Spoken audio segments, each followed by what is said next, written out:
All right, welcome in to Full Court Press. It is Thursday. Sorry, we were getting on the correct link, but we figured it out. Two-man show for a little bit today, but I have a special treat for you guys. So BP will be back tomorrow. He's got a lot of football content to do today. And he said, can I skip today? I've got a lot of football stuff to do. I looked at the schedule, and I said, no problem. I'm going to go to the bullpen. I'm going to call in my guy, Jordan Alexander, who is a Big West guru. So he'll be on 15, 20 minutes from now to talk Big West basketball, Rob, which makes up half of the slate today, 9 games. Yeah. But the Big West has decided to take center stage and play a full slate of conference games tonight. So that's going to be great to talk about Jordan with. But before he gets here, I got to welcome you in. Auburn gets it done, and we hit the parlay last night, Rob. So congratulations to us. The pressure was immense, Adam, as I'm watching that Auburn game, and the lead goes from 80 to 68 to 80 to 73 with a minute and a half left. I'm like, don't tell me this is going to happen to us again. But no, it didn't. The parlay gods were with us. We cashed. Probably puts us in a very good position here on the plus side. And, we were long overdue to have one of those go our way. We absolutely were. And if you missed it earlier, the parlay gods were with us at the end of the Seton Hall Central Connecticut State game, where Central Connecticut State hit a 3, pretty much with no time left to really to cover a game that they probably should not have had to be in that position to cover. I felt like it was the right bet, if you watched over the course of the game. So justice was served, Rob. We got the back door there. Auburn held on. BP stayed in the number. And yes, you're right. 4, we are back in the plus 4.22. I call them units, but it's really if you were to play all of these equally, the same dollar amount. For every $1, you would be up $4.22. And hey, that's not that bad. We're a month in, and we're still plus in the parlay. So, we're going to try to do it again today. By the end of the show, we'll have another 3-teamer, myself, you, and then we will have what I'm assuming will be a play in the Big West from Jordan. But we're going to start in Tampa, Florida. And Rob, I've thought about this a couple of times. You said something on this show a couple weeks ago that I've kind of thought about, that you were 100% right about. And I've thought about multiple times since when we talked about Oklahoma State. We talked about Oklahoma State ahead of their game with South Florida. And you said something along the lines of, man, this, they look like professionals. This looks like a pro team at times. And the reason I bring that up here is that very much played out that way when they played South Florida. Dropped 103 points, kind of looked like men versus boys at times. I was unfortunately on South Florida plus the points in that game, and it was the wrong side. The reason I bring all of that up here is South Florida hasn't covered a spread since, and I was pretty disappointed with the Bulls in their MTE over the weekend, really just on 2 occasions. I only bet them once. I bet them against Colorado State, lost that one too. So I guess the what I'm trying to say here is I've been wrong about the Bulls. Really underwhelming. Lost to VCU was never in it. Totally run out in the second half by Colorado State. Barely beat Western Kentucky. We're very fortunate to get to overtime and win that game. I was once very high on this Brian Hodgson Bulls team. Now I don't really know what to do with them. So talk to me a little bit. Utah State, South Florida. What do you make of this team? What do you make of this matchup? The matchup's pretty intriguing, Adam. And let me just start by, I'm going to credit my buddy Derek. I know we all have certain sources that we can lean on for individual teams, but my guy Derek, I've been friendly with for 30 years now, and he is a Stillwater guy who pushed me toward Oklahoma State. And he actually had to take back what he originally thought about Steve Lutz. And then I think I read that lengthy text here on air just to describe what he felt. And Oklahoma State's been good ever since, but they're not on the board today. It's South Florida that we're talking about. A couple of things here, Adam. First of all, true home game, right, for South Florida. So they've only had 2 against very meager opponents.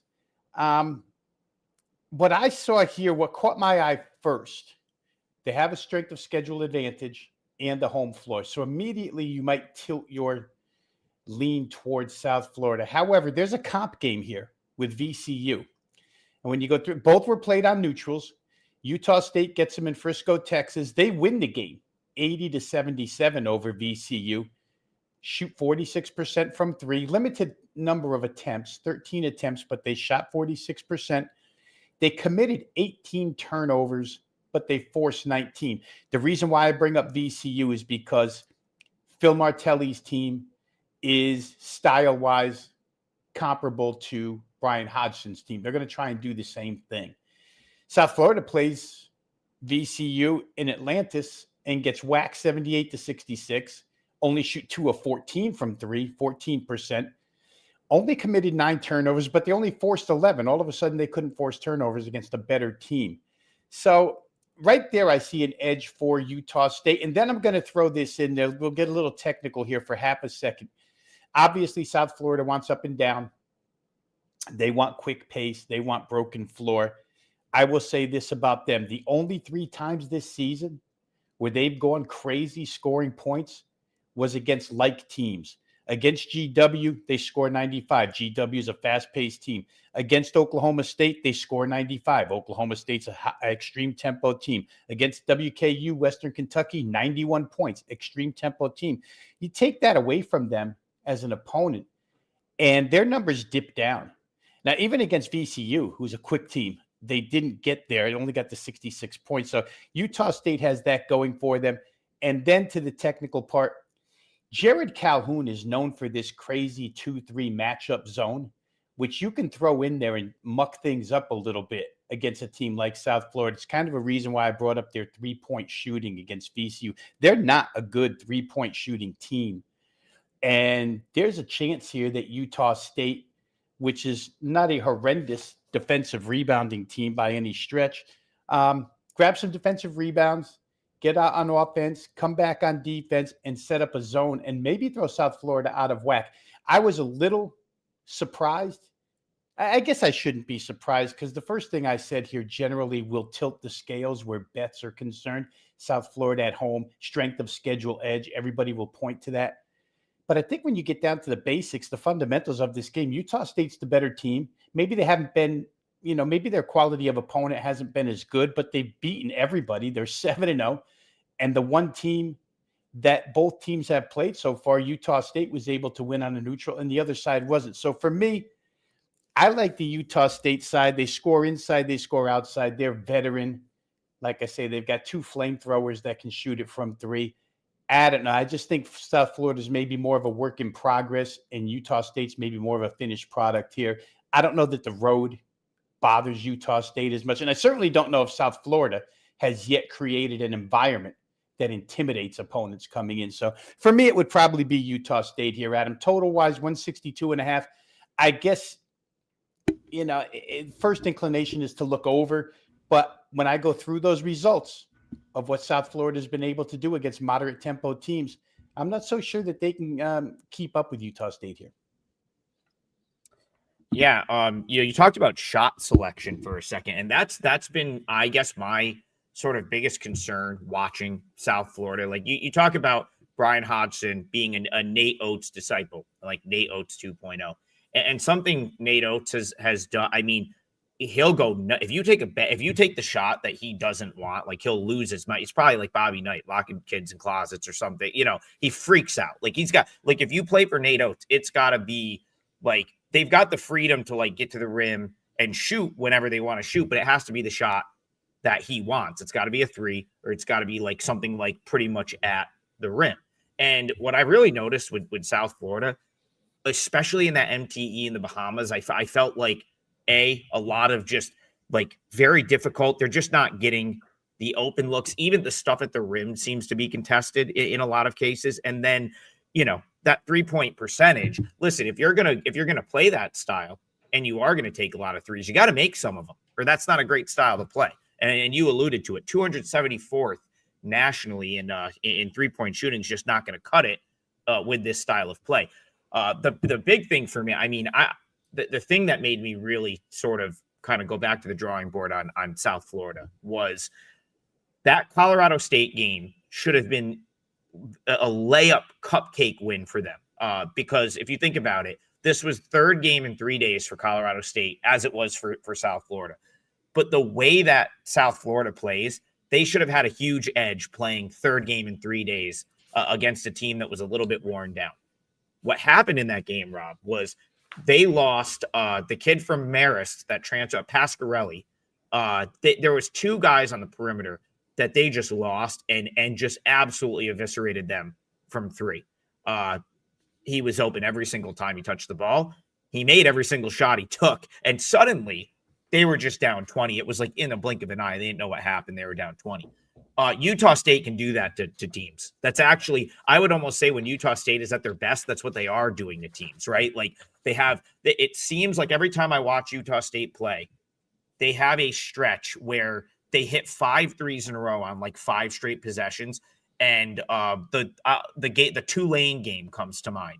They played Tulane in an MTE like maybe the week before Feast Week, early game, and it was like they struggled for 20 minutes, and then they had 7 straight possessions where they scored on all 7 possessions and hit a 3 on every one, and suddenly it was a 15-point game. 23 in the country, 3-point shooting, this Utah State team. That is my fear here, and ultimately why I think I'm going to not be stubborn for a change. Like, as bad as I feel like Pot committed to South Florida, having played them a couple of times and lost with them, I'm trying to be realistic and say to myself, you know what, maybe I was just a little bit off on this team. This might not be the best matchup for them. So I see some of the chat saying, hey, like you it kind of feels like a bargain on Utah State. My number suggests that at pick, that might be the case. That Utah State's just a better team that can attack South Florida. And Rob, you talked about a home game. Now, one thing South Florida does have is a great arena DJ. So give them a point on the home court handicap. They've got a great arena DJ up on a perch. I love when the schools have like an arena DJ hype guy that they like. Some of the newer arenas actually set up a DJ stand for them. They've got that down there in Tampa. Who knows? Maybe the difference in the game. I don't know if I'll get to the window with this one. Yeah, I think a good point that you make, Adam, and just to simplify it is that the things that South Florida, the things that Brian Hodgson wants them to do well, they're just not doing well at this point in time when the competition gets elevated. So a little bit of a work in progress on that side. Utah State generally doesn't flinch, even in road games.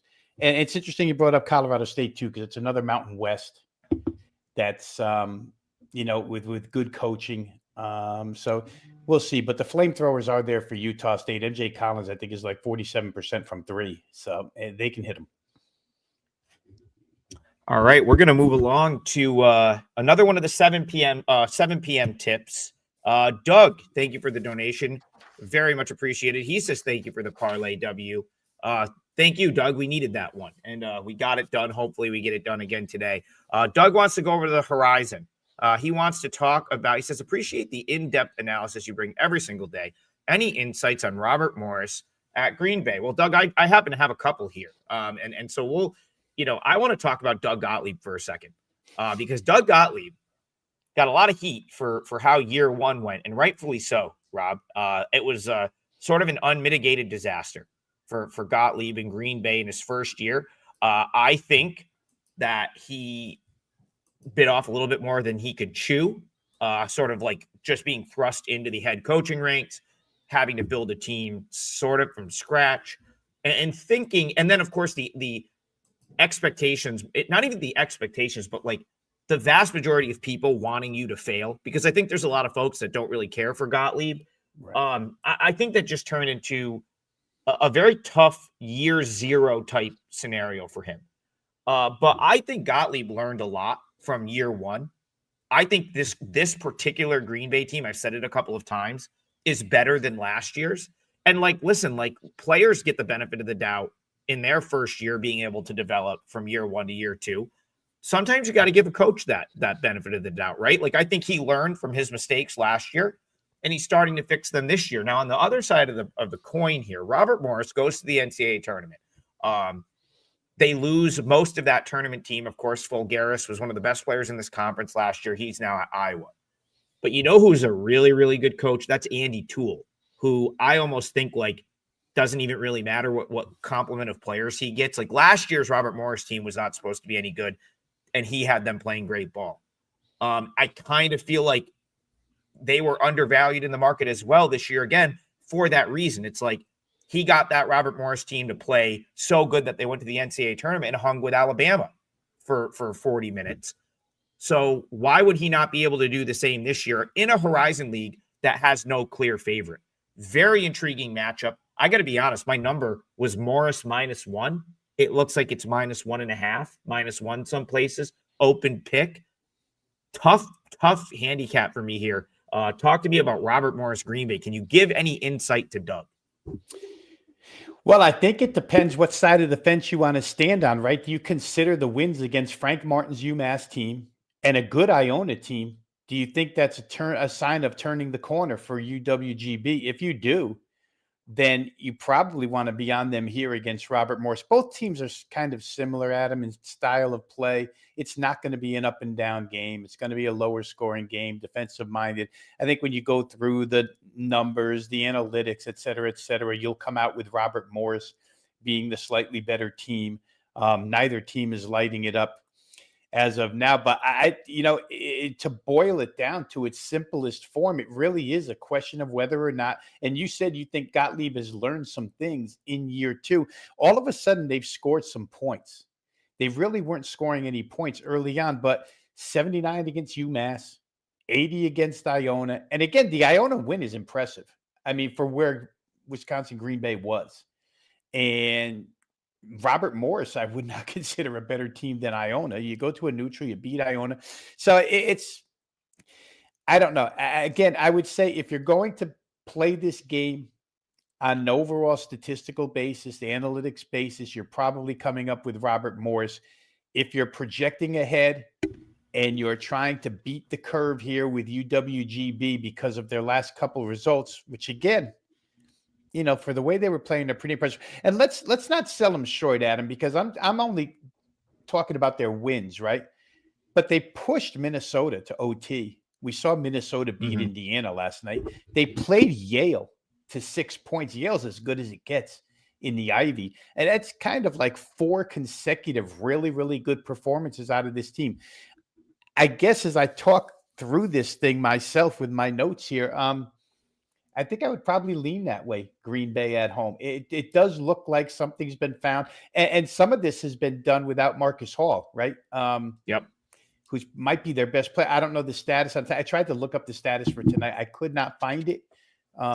Maybe we can update folks watching here as we go on through the show. But I do think Green Bay, when you're doing this without your best guy, that's a pretty good sign right now.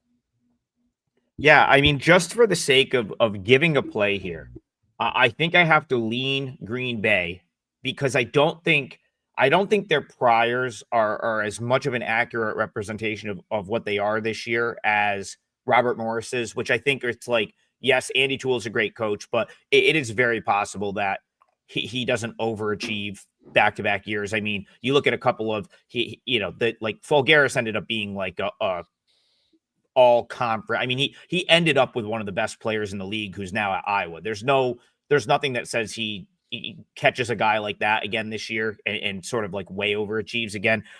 You talk about good results that didn't turn into wins for Green Bay. How about the Buffalo game? Green Bay was right in that one too. Buffalo's 8-0.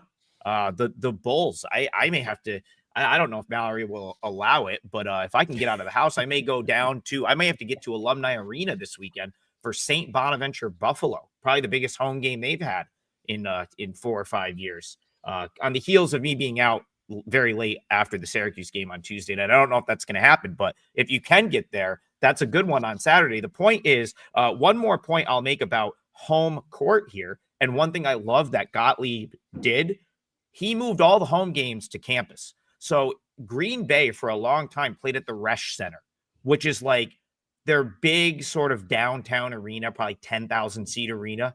And Gottlieb last year was like, we don't fill this place. Maybe down the road, like we'll be back to the point where we can justify playing like a game here.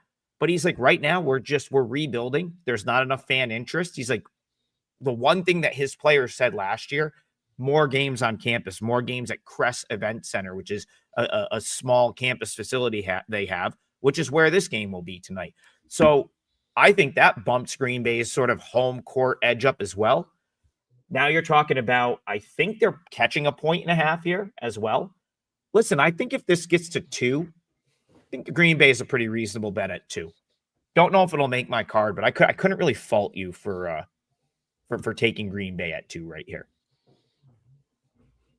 Okay, I want to go to Rob. I don't know if you caught this, but the MAAC, the MAC, my MAC, Sienna's MAC, has hired a marketing consultant to change the name of the conference. They finally decided that after 40 years, they were sick of people saying MAC or the other MAC or like, right. So they literally have hired someone to come up with a rebrand of the conference. It only took 40 years. It's only been going on since the late 80s, I think, was the inception of the Metro Atlantic Athletic Conference. And finally in 2025, they said, you know what? We're sick of being clowned every time we get on SportsCenter Top 10 and one of the anchors makes a joke about it. So we are going to change the name of the league. As of right now, it is still the MAC, the MAAC. And we've got some conference play tonight up in, I think Merrimack is somewhere in the north shore of northern part of Massachusetts. They're new to the league. That's one of the only MAC venues I've yet to get to in my lifetime. Because they just came into the league last year, and they've taken some money today. Not really surprising to me. Riders in a world of just, I believe the university is 130 million in debt right now. You know, I'm wearing the St. Francis University zip up right here that I grabbed when I was actually, this was a gift from them. One of the only places I've been. They were really nice to me. They actually gave this to me as a gift. And the reason I bring them up is they are in their final year of Division I. And if you were to press me for the team that might be next to have to drop out of D1, it would probably be Rider because I believe they are in significant debt as a university. And I got to imagine that if they're losing money on athletics, that sports might be the next thing to go.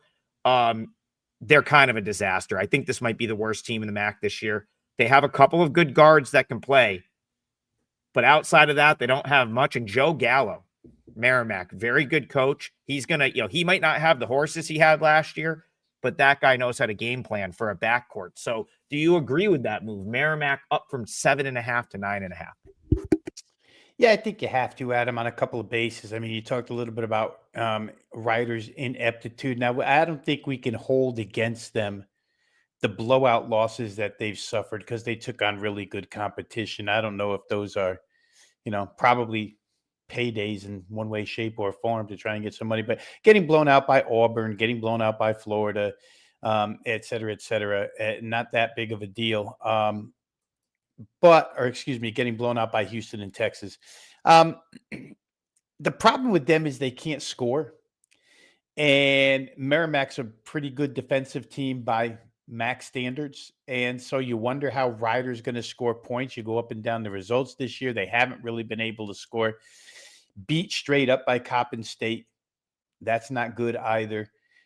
What you run into here with Merrimack is they're not this high scoring team either. So it's the dilemma in any type of team sport handicapping when you have good defense against poor offense and you want to play the good defense. Can they score enough to get you the cover? Can they create enough separation?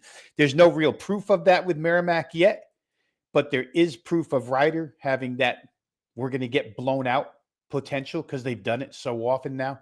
I would think you have to play Merrimack here. They just look like they're the team that's in better shape at this point in time until we see a little more scoring out of Rider.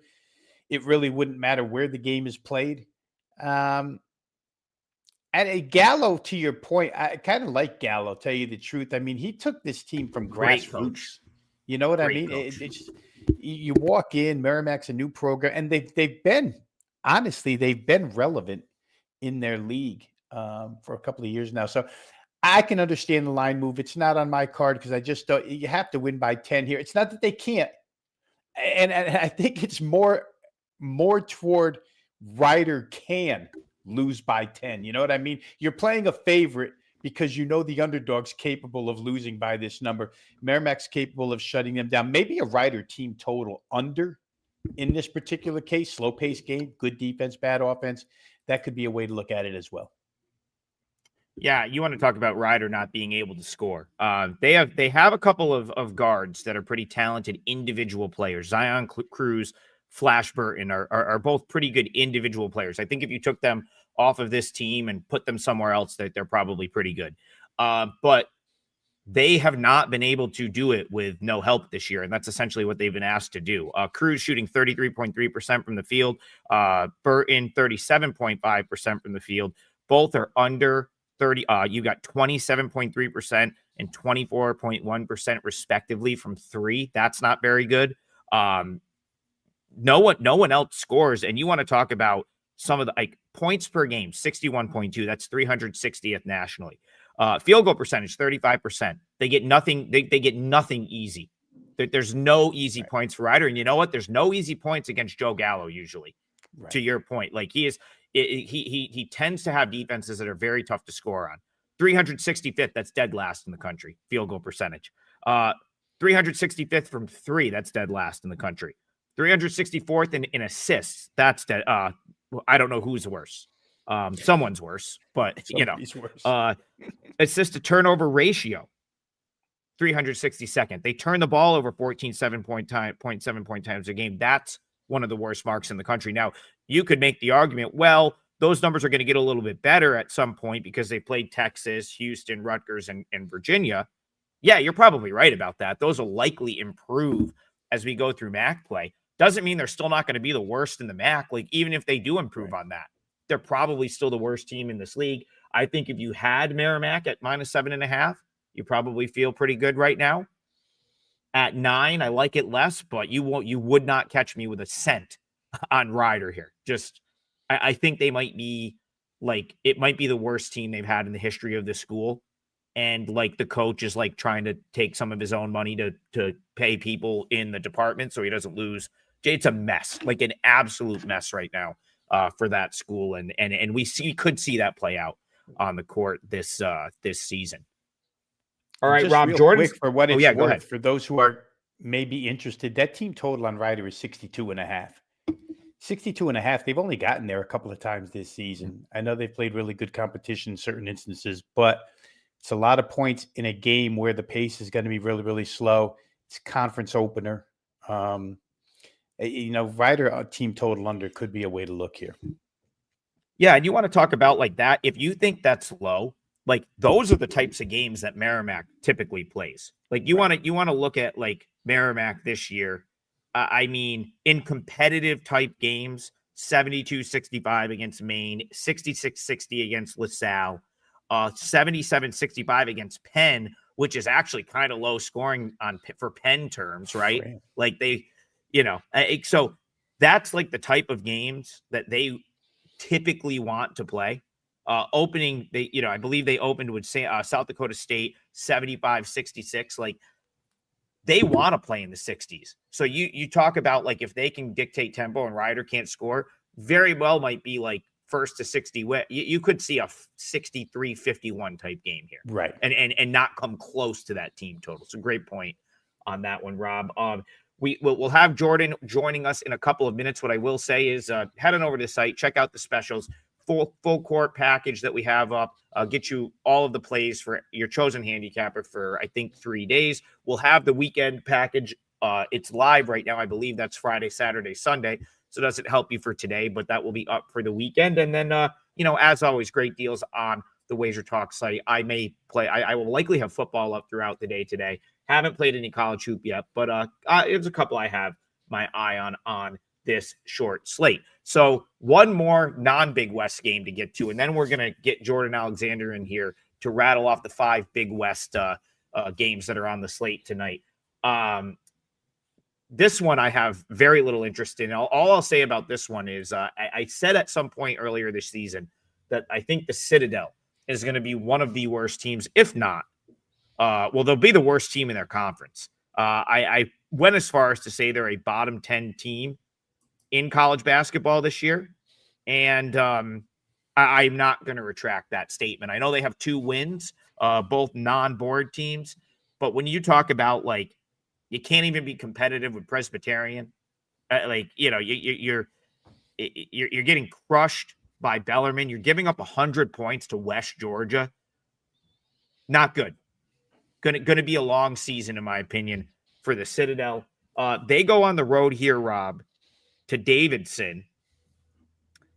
Big number, in my opinion, that kind of came out on the number. But Davidson played in that MTE. I believe they played Boston College, Utah State. Sort of a little bit of a get-right spot for them last time out against North Carolina A&T. One thing Davidson will do is make shots, and if they're making shots, I don't know if I'd want to be against them here. Yeah, and because the other team can't stop you from making shots, right? You just rattled off some hideous numbers for Ryder, and you could do the same with the defensive numbers posted by Citadel so far. 365 in the nation in defensive efficiency, adjusted defensive efficiency. That's the worst in the country, guys. And Davidson can shoot it a little. To your point, Adam, good from 3, good from 2. They're the 17th best percentage shooting team from beyond the arc. They're the 50th best percentage shooting team from inside the arc. It's why they're a 20-point favorite here. The problem with Davidson is there's no real tempo to them. They're very methodical. In fact, they're probably below methodical in their pace. And to create 22 points worth of separation when the possessions are limited, it makes you think twice. Not that they can't get there with a cover, but it does make you think twice about whether or not they can get to that type of separation here. You have to be really good on the defensive end if you're Davidson in order to cover this number against Citadel, which, not only don't they stop anybody from making shots at them, but they don't necessarily make shots either. The one good thing when you go up and down their analytics that you can say about the Citadel is they don't necessarily turn it over. So they're not going to cost themselves possessions, especially in a slow game where it's played in the half court. But, it's one thing to pass it around 5 times and get a good shot. It's another thing to pass it around 5 times and miss the shot and let the other team go out and make a shot. So it's the dilemma you're up against here. Davidson's clearly the better side in this game. Are they 22 points better? We always refer to the number as being the great equalizer. I think the folks who got in on under 143 as the opener were the smart people here. It's hard to see Citadel getting beyond the 60 mark. And if Davidson were to cut, if for Davidson to get to 80, may be a little rough here too, but 80 to 60 would win that bet for you. Now the number's down to 139.5. It no longer wins that bet for you. There still may be some wiggle room in the total going under, but as much as Davidson is better than this side, and as much as the matchup fits them hand in glove, it's hard to lay that type of number with a team that's just not going to create excess possessions. So I probably leave it alone and congratulate, the folks holding the closing line value right now. Yeah, I definitely agree with the move toward the under. Bayou's in the chat saying Citadel's also 355th nationally, which is one of the bottom 10 mark possessions per game. So small pace, lack of scoring, and assuming it gets ugly, which is what a 20-point spread would suggest. 0 extension at the end of the game, most likely. It would. It would probably take Davidson just going totally crazy to put this one over.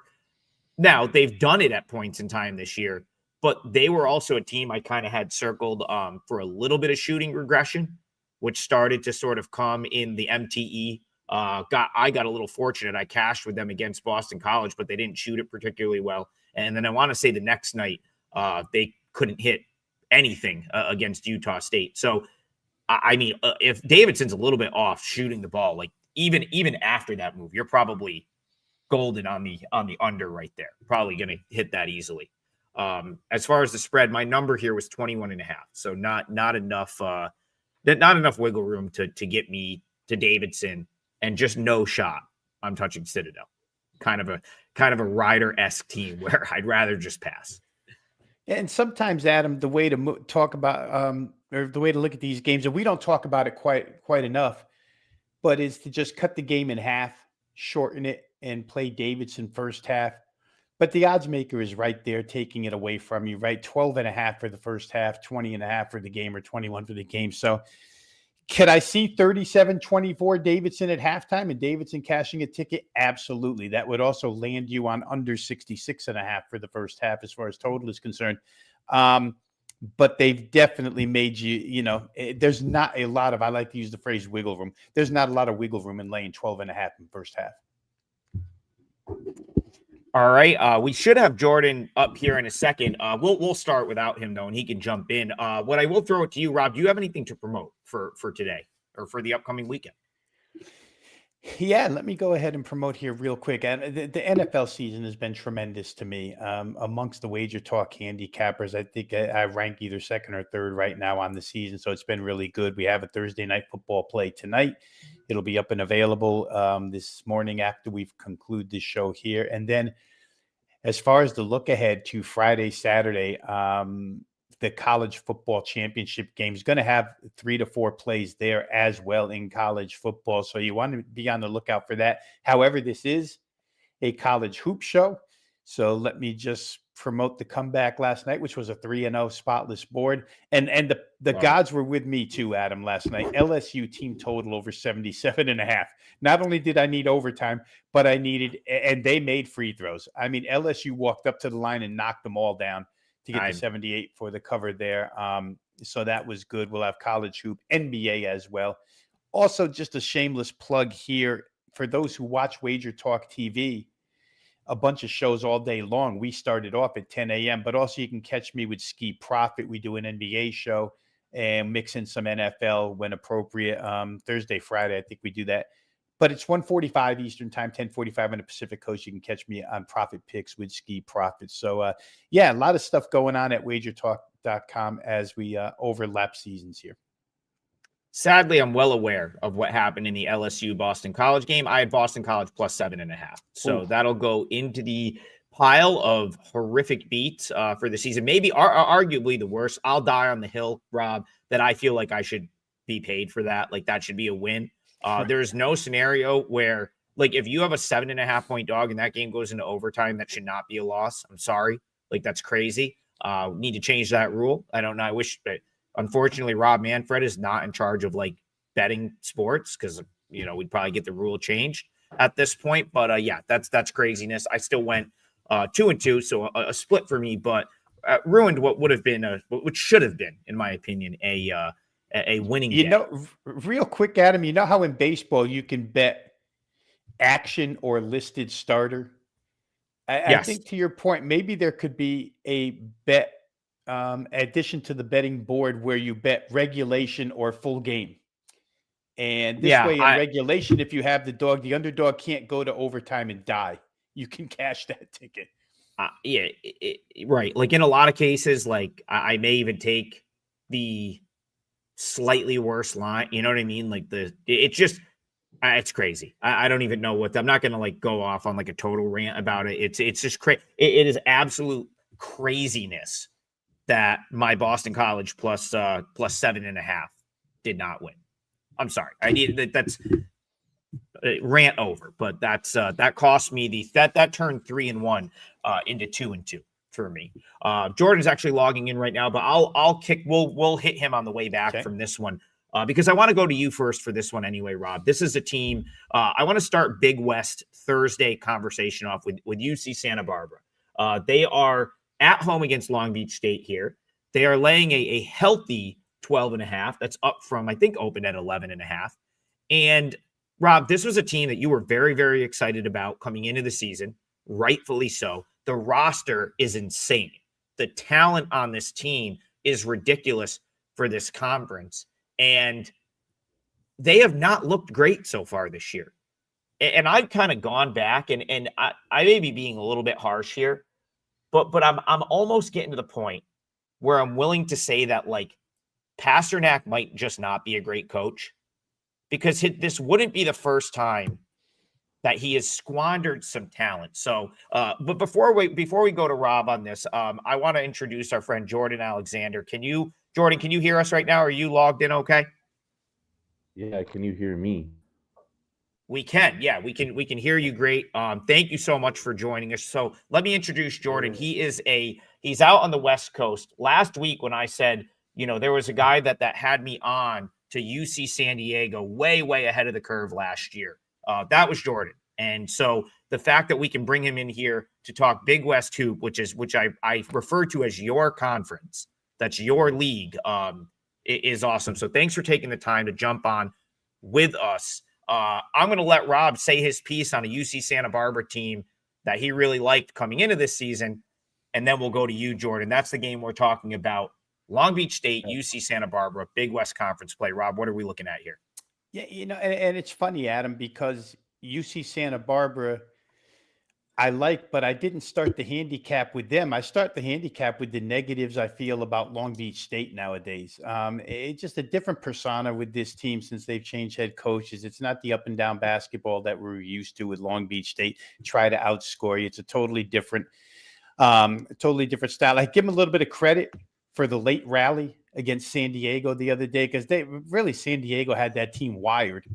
And then at the end of the game, Long Beach State came from nowhere to win that contest, 76-72. But their list of results this season just aren't good whatsoever out of Long Beach. So, a lot of times it's hard to tell. And I was watching a broadcast last night. I forget which one it was, conference game. Maybe it was Indiana, Minnesota, because Nico Medved came up with a win, right? Nico Medved in Minnesota had done nothing impressive all season long. And then they go out at home in conference play and beat Indiana.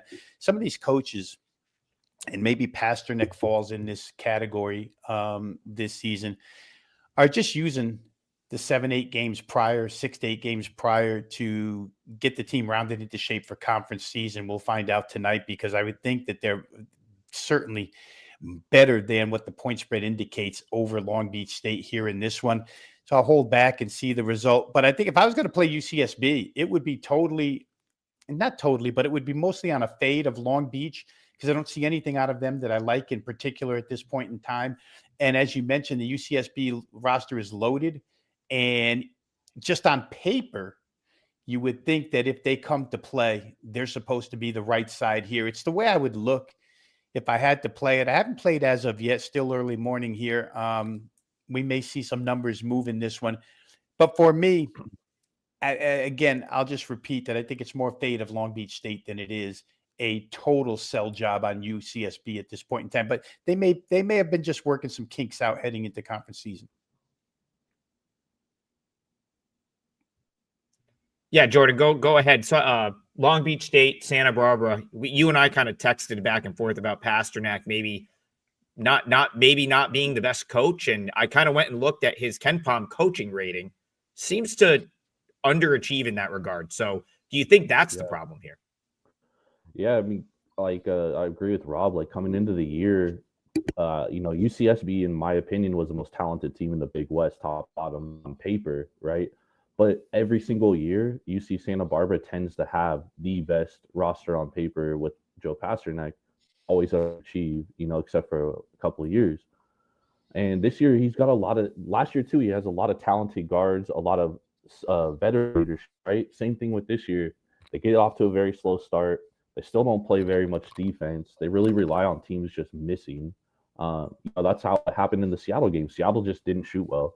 They had a lot of good looks, didn't shoot well. And UC Santa Barbara, they do shoot well. They're always going to shoot well. That's one thing you can count on with UC Santa Barbara. They're going to score points. The one thing with Long Beach State here, Chris Acker, he comes under Brian Dutcher. He likes to play slow defensive basketball. He obviously doesn't really have the talent that San Diego State has, or he'll never have it at Long Beach State. One thing Dan Monson did really well at Long Beach State is he really recruited Southern California kids that really flew under the radar. And there's a lot of basketball players out there that he needs to tap into, in my opinion. But, Long Beach State, they're going to try and slow the game. They're going to try to minimize possessions. I think 12.5 is a lot of points for a team that doesn't play defense, in my opinion. But this is a no play for me because I agree with Rob. Like I do think I could see a scenario where I don't know if I can cuss, but I do see a scenario where UC Santa Barbara just puts them out of the water, just because Long Beach can't score. They can't score very well.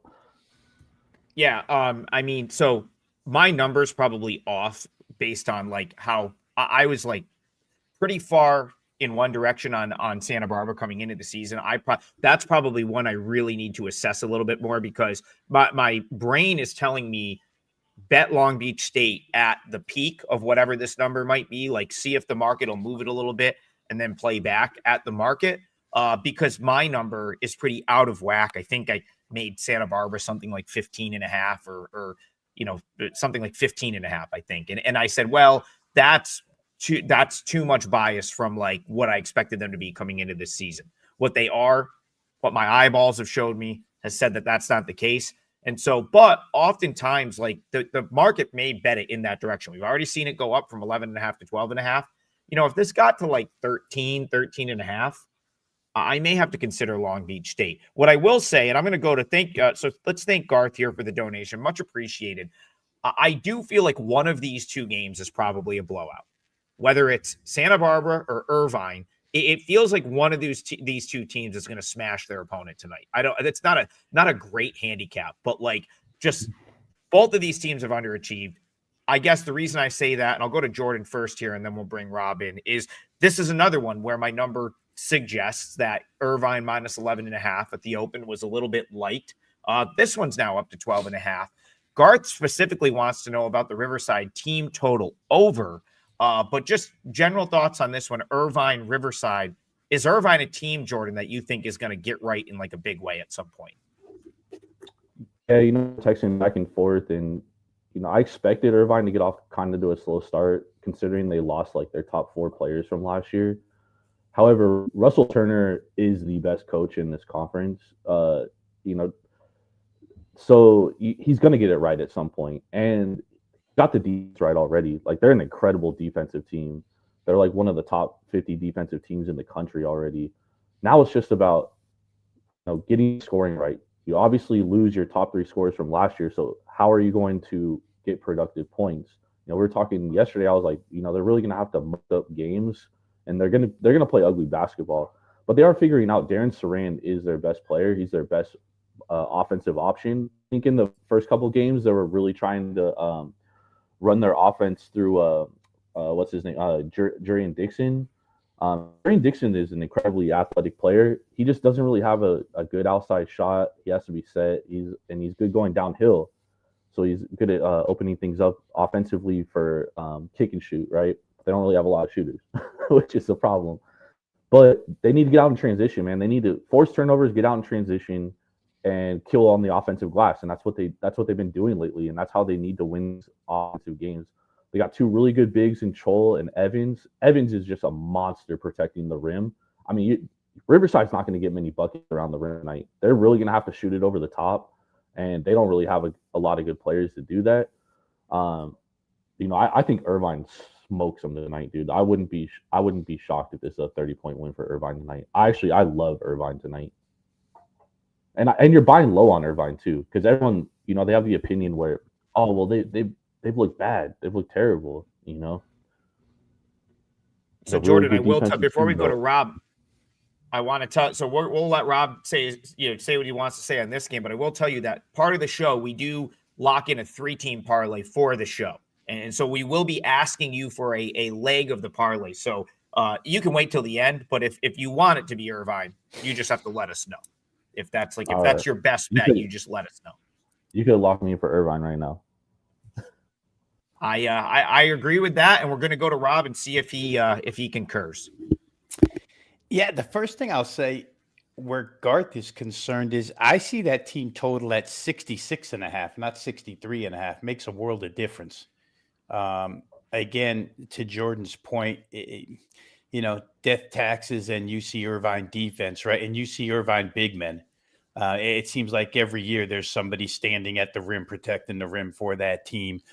And it's generally always a question of can they score enough to cover monster numbers? I don't see this year's being any different, although the shooting numbers are ridiculously low so far this season. You would have to expect some positive progression rather than saying regression. I always feel like regression is a negative phrase, but I would think that they do progress upward where field goal percentages are concerned as they get into Big West play. So they're the better team. For Riverside, it's a slower type game, And again, when you get into these defensive-minded, slower type games, limiting possessions, we've talked about 2 or 3 of them already today. It's just hard. You have to shoot a really good percentage against a really good defensive team to get to 67 in this instance. And I don't know that they can. 63.5 would, in basketball, it does make a difference. You're talking about the difference between a three-pointer or not a three-pointer. So I would think they stay under 66 points here. The money is betted that way from 67 down to 66. Doesn't necessarily mean it's a win, but I have a hard time seeing Riverside climb that ladder tonight in, conference play, where you would expect the intensity, the focus level, and all of that to pick up a little bit. Yeah, I mean, one thing I'll say about kind of having watched UC Irvine this year is like they definitely seem like they lack that player that bails them out on the offensive end, like they've had the last couple of years. Maybe it'll be, there are guys that it could potentially be, but they like Saran might be that guy at some point, but like they don't. What was it? Luchin last year was just like anytime they needed something, it was like. He's got you. Shot clock's at 1. We are desperate for a 3. He's 9 feet tall. Yeah, no problem. They fouled him. He goes to the line. He hits both. That was Irvine, especially every time I faded them last year. This year, they don't really have that. But in this matchup, they should abuse Riverside on the glass. They should get every rebound in this game. Riverside's going to have a tough time getting shots off.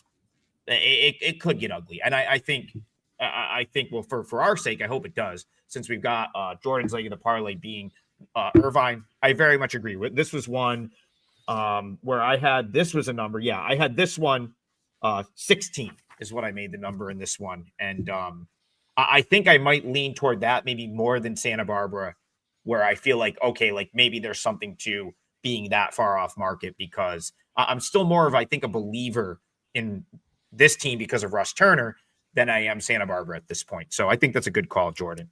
To me, the feature game of the Big West, without question, you're staying up late tonight if you're on the East Coast like Rob and I. That's out in Hawaii, Honolulu. UC Davis, Hawaii should be a great game. Jordan, I'll let you start. You put me on to UC San Diego very, very early on last year. I know this year coming into the season, before the season even started, you said, don't be surprised if Hawaii wins this league this year. And I kind of was like, well, Irvine's really good. Santa Barbara's got all these good players. Can't forget about San Diego. That was kind of a crazy take to me. But now that I continue to watch these teams, see some of the flaws from some of the other teams, Hawaii's starting to look like maybe they're not the worst choice. Talk to me about UC Davis out on the island tonight playing the Bows. Yes. UC Davis has really surprised me earlier this year too. Like they've looked pretty good. But, Iran Gano, we were talking last night. I was like, the Big West has a lot of good coaches, man. Like they really do. And I'm going to know one of them. Last year was a down year. I don't think he hit the flow right. I think he kind of constructed his team kind of weird. Like he really constructed it towards defense and not enough towards offense. He went and hit the portal and he got a lot of offensive players. Obviously, losing the kid from Evansville for the year like really hurts him because he was supposed to be their point guard. But they do have Hunkin Clater, and the one thing about Hunkin Clater is like he's a true natural point guard. Like he's not going to score the ball; he's going to look to pass first. He is young. He did basically single-handedly lose them the Arizona State game. They should have won that game. They were the better team on the floor that night. And this is a good Hawaii team, dude. They got a lot of good talent this year. Isaac John, the Utah State transfer, having an incredible season. I don't know how Utah State let that kid walk, man. Imagine Utah State this year with him on that team. They would be really good. And then obviously Gidus Nemishka, he's a hell of a transfer. He's been at Hawaii for a couple of years from Lithuania, incredible player. But on the flip side, man, like UC Davis has been very surprising. Les Miles is obviously a really good coach, or Jim Les, I'm sorry, is obviously a really good coach in his own right. They lost one of their best players in program history this year. And they still haven't missed a beat. Now Nils Cooper looked really good. Nico Rocek looks really good. Savella. This team, though, UC Davis, they're going to have to win games pounding the glass at them, and they're going to have to win games on the defensive end. They don't have a ton of scoring power. They don't have a ton of athleticism. But, less teams always find ways to win, and here they are, 5-2. going to Hawaii. And Hawaii hasn't really been tested outside of that Arizona State game. So this one could be a battle. I lean Hawaii in this game. I make the number more around 10.5. So I would lean Hawaii here in this spot. But this could be a battle, man. It's really good night. Yeah, I'll hop in real quick, Adam, and then I'll give you the parlay leg here.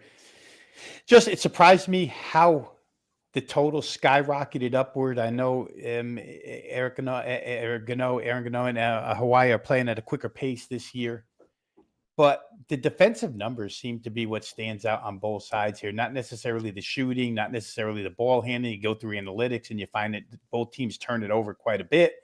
Don't shoot it really well from beyond the arc, but they both play pretty good defense, especially Hawaii's defensive numbers are really good. And you play Oregon to 1 point.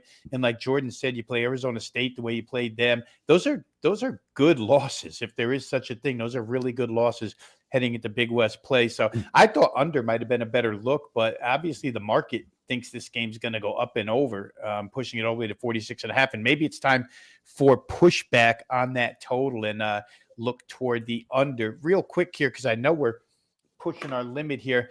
I'm just going to go back to the beginning of the broadcast and use Utah State as the parlay leg for me. We laid it out pretty well. We took about 10 minutes on that game. But I think they do all the little things, and they just never get rattled, guys. They just never get rattled. The venue, I know the DJ in South Florida that you mentioned, Adam, maybe they play some music that, the Aggies don't like so much, but they're just so good in so many facets. And the comp game for VCU is the one that really pushes it over the edge. Utah State has faced this in Martelli's style defense. They, Hodgson, the NATO's disciple, as we discussed, and they did well against it. Shot it well from 3, beat that team outright. South Florida didn't handle it as well. Both games run a neutral. I like Utah State -1.5. And real quick, we made a little point about talking about line moves the other day. This game pushed all the way to 3 early, and now it's come back to 1.5 where it originated. And so you got one group on one side, take back on the other. I think we're getting the best of the number. Utah State -1.5. Yeah, I like I said, I think where I'm at now after on USF after the last few games they've played, I would agree with that. I'll go back to the game that we were talking about real quick. I know we've got to wrap up in like 5 minutes or so, but I'll go back to the game we were talking about real quick. Jordan, I know you're getting forced to pay a tax to back Hawaii on the island now. It's been going on since the beginning of time. Whenever they're good, you're going to have to, pay a little bit of a tax to back them at home. So my number here was like UC Davis +7. I was very, very close to punching in the 9.5. In my head, I said, man, I really would prefer 10.5 or 11. I think 11 in my head was kind of like the point that I would probably have bought in. It doesn't surprise me that UC Davis has taken money, but like I got burned over the weekend thinking I could just take the big number against Hawaii with North Dakota, that Hawaii ran them out, wasn't even close. I've had some success fading Hawaii at home. I played Arizona State. That was a win. Played Utah Tech. That was a win. But like the more I sort of watch this Hawaii team play, the more I am a believer in like what they're doing this year. So even though I kind of wish I had a bet in pocket at 9.5 right now, I'm not like devastated I missed this. If Hawaii takes money and pushes this back to 10.5, you may see me coming in on UC Davis. If not, I'm sort of comfortable, like, kind of leaving it alone and just thinking that, hey, you may have a good bet with UC Davis from a number standpoint. It doesn't mean Hawaii doesn't go out and just win the game by double digits. The one thing that worries me from taking UC Davis is that, I was talking about it with you last night. Is like the one thing that offsets a bad 3-point shooting team is that gets the free throw line. And Hawaii does that exceptionally well this year. Like they got a ton of guys that just get to the free throw line and they knock them down. So like Hawaii could easily shoot like 35 to 43 free throws in this game. You know what I mean? And that's devastating. Yep. Yeah, they I think one of their players had like 30 in a row or something. Yeah, that's a great point. They very, very competent free throw shooting team. Let's do this. So there's only 2 games that we haven't talked about on this show. We've only got a couple minutes left. So quick hitters, if you have anything, you're welcome to pass. We got Bakersfield Northridge, Cal Poly Fullerton. I'll go to Jordan first. Anything sticking out about either of those two games to you? Man, the line on Cal Poly is strange. I know Fullerton's playing a little better this year, but man, the Fighting Mike Georges at Cal Poly, they play an incredible style of basketball, and I'm just wondering how Fullerton's going to score enough points to keep this within a possession, and it's 1.5, which is really strange. So that right there I would probably stay away from that. CSUN, high scoring team. Bakersfield, obviously, they lost a ton. They lost 2 coaches. There's a lot. It's a mess over there. There's a lot going on. How they're still 4-4. I'm kind of staying away from Bakersfield this year though, because I just, especially early on, I just really don't know what we're gonna get, what kind of team this is gonna be. So, I would lean CSUN there too. It's a tough night, man. It's a tough night in the Big West, opening conference play, especially because a lot of these they beat up on good competition or they didn't really play a ton of good competition. So we're going to find out a lot in conference play for the Big West here in the first couple of weeks, I think. Rob, what about you? Anything, just quick hitter on those two games if you've got anything there? Yeah, real quick, if I had my choice, Adam, I would probably play the Northridge team total over 79.5. I know they haven't shot well, but the pace is going to be insane. It's what they do. And if you get enough opportunities in this game, you probably get to up and over 79.5 with them. Bakersfield, it seems like, I don't know, I don't want to measure their travel miles. It just seems to me like they've been all over the globe to start the season in what they were calling like the Rod Barnes victory lap or whatever when they went down to Mississippi and whatnot. But I would lean there. And just to further Jordan's point real quick about Hawaii and maybe getting to the free throw line excessively tonight, where point distribution is concerned, their free throws, they rank 13th in the nation. They get the 13th most points out of free throws of any team in the nation. So point well taken there with Hawaii possibly getting to the free throw line and scoring easily from that charity stripe tonight. Yeah, to Bayou bets in the chat. That's our guy Keith Landry. What's up, Keith? He says Northridge Merrimack moneyline parlay pays -115. I wouldn't hate that. Like I've been higher than the market on Northridge all year. Didn't really want to lay 4.5 or 5, but like certainly the way I would probably look there. Fullerton Cal Poly is like Jordan said. That's an odd game. My brain says Cal Poly, but the market is like odd. Like it's telling me that like maybe there's something I don't know about that game, and there's money coming in on Fullerton. So that's one I'll have to do a little bit more digging on. For my parlay leg, I'm going to go back to one of the games we talked about earlier. I'll throw Green Bay pick into the parlay. I just think that game being on campus, I don't know that the market has caught up to then yet this year. Robert Morris. Fighting Doug Gottlieb's. I before you were on the show, Jordan, I kind of defended him a little bit, said, I think he's learned a little bit from year 1 to year 2, and I'm willing to give him the benefit of the doubt at home here. He moved games back to Crest, and I think was a good move for them. So we've reached the end of the show. Huge thank you to Jordan for coming on, giving us a little of his time and his Big West expertise. His leg of the parlay and his best bet is going to be Cal Irvine -12.5. And then we've got 2 early ones. So hopefully Rob and I can take care of business early so we can get to Jordan's leg and cash this parlay. If not, you could just bet the Irvine game straight. Rob's going to go with Utah State -1.5.